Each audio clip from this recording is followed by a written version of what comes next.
कोई मसीहा इधर भी देखे, कोई तो चारागरी को उतरे। उफक का चेहरा लहू से तर है, जमी जनाजा बनी हुई है।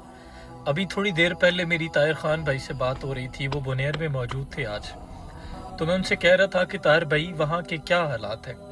तो उस बंदे की आवाज़ में एक दर्द था, हिचकी बन गई। रोते हुए मुझे कहने लगे कि असद भाई किसके साथ वहाँ जाके दुख करे, अब तो वहाँ न घर मौजूद है और न घर वाले।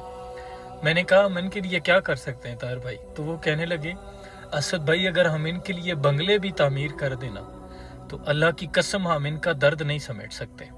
मतलब इस कदर कयामत उन लोगों पे टूटी है कि 600 से ज़ायद जनाजे अब तक उठाए जा चुके हैं। उन्होंने अपने प्यारों को इस तरह खोया है कि वो गम भी नहीं भुला सकते कि किसी ने अपने हाथ से अपने बच्चे को पकड़ा और वो हाथ छुड़ा के पानियों से बहा ले गया।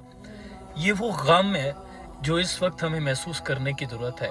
और सवात, बुनेर, बाजोड़ के लोगों के साथ इस तफरीक से हट कर कि वो पठान है, कोई बलोची है, कोई पंजाबी है, खुदा के लिए उन लोगों का साथ दें। उन लोगों को हमारी ज़रूरत